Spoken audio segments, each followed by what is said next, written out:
महाभारत में शिखंडी कौन था? शिखंडी स्त्री से पुरुष कैसे बना? महाभारत युद्ध के बाद शिखंडी का क्या हुआ? शिखंडी का नाम तो आप सभी ने सुना ही होगा। शिखंडी का जन्म एक कन्या के रूप में हुआ था, लेकिन बाद में वह एक पुरुष बन गया था। ऐसे में स्वाभाविक है उसके पिता राजा द्रुपद ने एक पुरुष की तरह ही उसका पालन पोषण किया होगा। तो ये भी स्वाभाविक ही है कि उसका विवाह भी किसी स्त्री से ही किया जाना चाहिए था, और हुआ भी ऐसा ही था। शिखंडी की पत्नी को जब इस वास्तविकता का पता चला तो वह शिखंडी को छोड़कर अपने पिता हिरण्यवर्मा के घर वापस चली गई, जिसके बाद क्रोधित राजा हिरण्यवर्मा ने राजा द्रुपद को उसके विनाश की चेतावनी दे डाली। इन सब से हताश निराश शिखंडी ने आत्महत्या करने की तैयारी करने लगा। तभी यक्ष ने वहां आकर उसकी स्थिति को समझा और उस पर दया करते हुए रात भर के लिए उसे अपना लिंग दे दिया, जिससे वो अपना पुरुषत्व सिद्ध कर ले। हालांकि कुबेर देवता को यक्ष की ये बात पसंद नहीं आई, जिसके बाद उन्होंने उस यक्ष को श्राप दे दिया कि शिखंडी के जीते जी अब उससे अपना लिंग वापस नहीं मिलेगा। यही वह शिखंडी थी जो महाभारत में पितामह भीष्म की मृत्यु का कारण बनी। दरअसल शिखंडी कोई और नहीं, पिछले जन्म में अंबा नाम की एक राजकुमारी थी।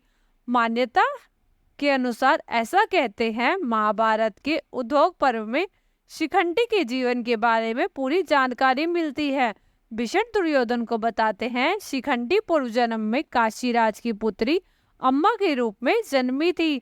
भीष्म पितामह अपने सौतेले भाई विचित्रवीर्य का विवाह काशीराज की कन्याओं से करना चाहते थे, परंतु काशीराज ने भीष्म को अपनी पुत्रियों के स्वयंवर में नहीं बुलाया, जिससे क्रोधित होकर भीष्म ने काशीराज की तीनों पुत्रियां अंबा, अंबिका और अंबालिका का अपहरण कर लिया और वहां पर मौजूद सभी शास्त्रीय राजाओं को पराजित कर दिया और काशीराज की तीनों पुत्रियों को रथ में बिठाकर अपने साथ हस्तिनापुर ले आते हैं।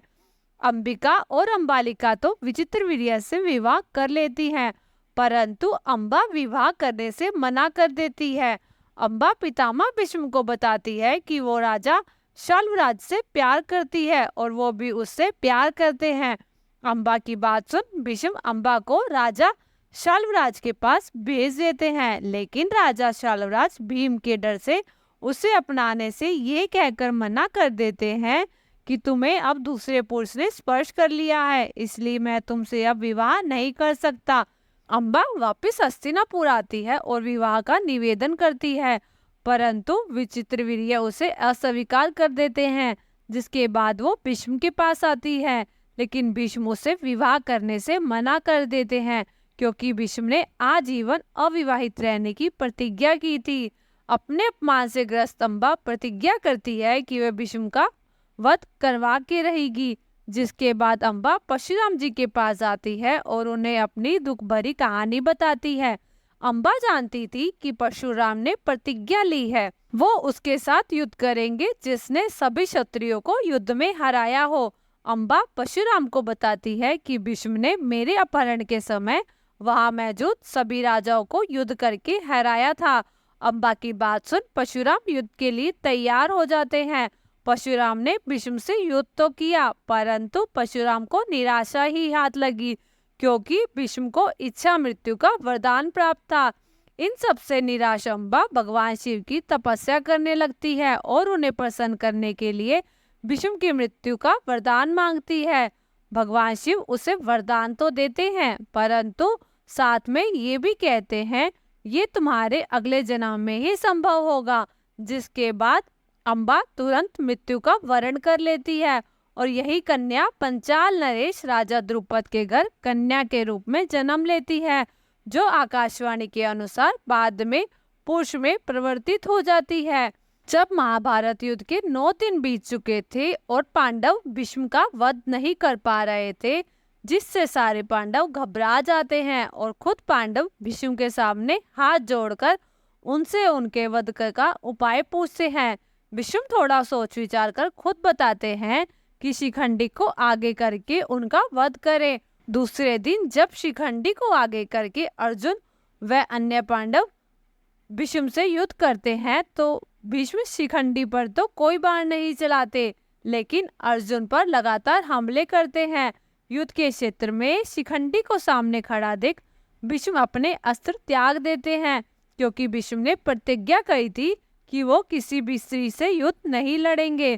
कृष्ण पर युद्ध में धर्म के विरुद्ध आचरण करने का आरोप लगाते हुए एक स्त्री पर वार करने से मना कर देते हैं, अपना धनुष नीचे रख देते हैं, जिसका उत्तर भगवान कृष्ण ये देते हुए करते हैं कि आपने हमेशा ही अपने निर्धारित मानदंडों का ही निर्णय लिया है और धर्म की अवहेलना की है, और आज आप उन्हीं मानदंडों के अनुसार शिखंडी को एक स्त्री बता रहे हो, जिसका पालन उसके पिता ने एक पुरुष की भांति किया है।